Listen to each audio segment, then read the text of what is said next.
नमस्कार। आज हम बात करेंगे कि समर्पण क्या है। हम समर्पण किसको कहते हैं और समर्पण कब होता है। समर्पण करना नहीं पड़ता है, समर्पण अपने आप हो जाता है। तो आज हमारे मन में एक ही प्रश्न उठता है और साधु संत भी हमें समझाता है, गुरुओं भी हमको समझाता है कि समर्पण में बड़ी ताकत है। समर्पण करने से सुख मिलता है, समर्पण करने से भगवान की, गुरु की कृपा मिलती है। मतलब तुम जिसके सामने समर्पण कर दो, इसकी कृपा होती है। तो यह पहली बात, समर्पण बाहर से नहीं करना है और समर्पण करना नहीं है, समर्पण अपने आप हो जाता है। तो तुमको पता ही नहीं चलेगा कि कब समर्पण हो गया। तो हम देवी देवता के सामने, भगवान के सामने या गुरु के सामने समर्पण के भाव से हम झुकते हैं। तो यह तो शरीर झुकता है, तुम तो झुकते ही नहीं हो। तुम तो भीतर खड़े के खड़े रहते हो, भीतर तुम्हारी मर्जी चलती है। तो तुम समर्पण के भाव से झुकते नहीं हो, सिर्फ तुम्हारा मैं झुकता है। क्योंकि जब तुम समर्पण करते हो तो कहते हो कि मैंने समर्पण किया, मैंने संन्यास लिया, मैंने संसार छोड़ दिया, मैंने भव्य वस्त्र धारण कर दिया, मैं साधु बन गया, मैं गुरु बन गया। मगर तुम कुछ भी करो तो भीतर मैं को तो बचाते हो। तुम संसार छोड़कर चले गए और तुम किसी से बात करोगे तो तुम कहोगे कि मैंने संसार छोड़ दिया है। तो तुम्हारे भीतर मैं तो पूरी तरह से बसता है। चाहे तुम बड़े ज्ञानी हो, चाहे सन्यासी हो, चाहे साधु हो, चाहे गादीपति हो, चाहे तुम भक्त हो, मगर जब तक तुम्हारे भीतर मैं बचा रहता है तब तुम्हारा समर्पण झूठ है। क्योंकि तुम दो हो जाते हो, एक तुम और दूसरा तुमने जिसको समर्पण किया वह एक। और समर्पण के कई प्रकार है।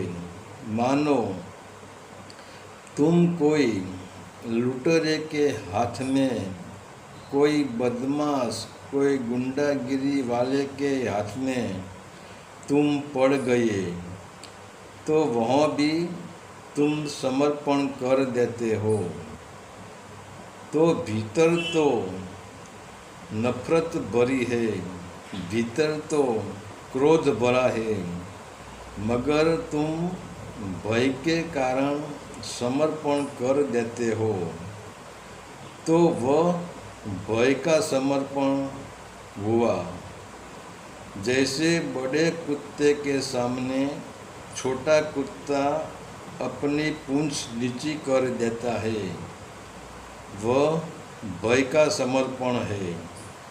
दूसरा, आज कहीं लोग मंदिरों में जाते हैं, पूजा प्रार्थना करते हैं, वह भी लालच का समर्पण है, भय का समर्पण है, क्योंकि वहाँ भी तुम नहीं झुकते हो, सिर्फ तुम्हारा शरीर झुकता है।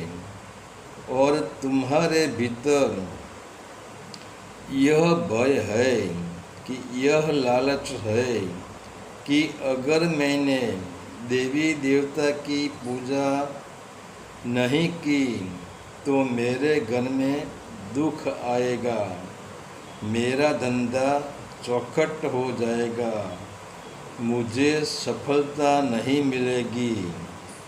तो तुम्हारे कल्याण की लालच से देवी देवताओं के मंदिर में जाते हो और देवी देवताओं, भगवान या गुरु को लालच से ही हम झुकते हैं, तो वह लालच का समर्पण है।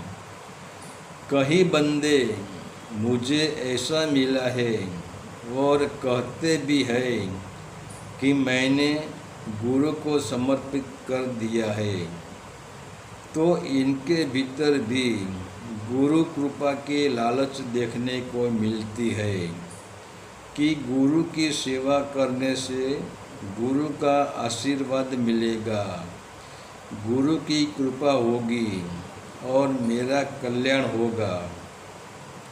तो समर्पण कामी पुरुष भी सामने वाली स्त्री से कर देता है, मगर कामी पुरुष जो सामने वाली स्त्री से समर्पण करता है वह समर्पण नहीं है, सिर्फ वह काम वासना का समर्पण है। और लोभी पुरुष समर्पण करता है तो लोभ के लिए ही वह समर्पण करता है। तो यह सब समर्पण झूठा समर्पण है। तो समर्पण, असली समर्पण यह है कि स्वयं मिट जाना, मैं की मृत्यु, जैसा कबीर, नानक, मीरा, रविदास जैसे ने किया। तो असली समर्पण तब आता है जब मैं की मृत्यु हो जाती है और प्रेम की धारा बहने लगती है।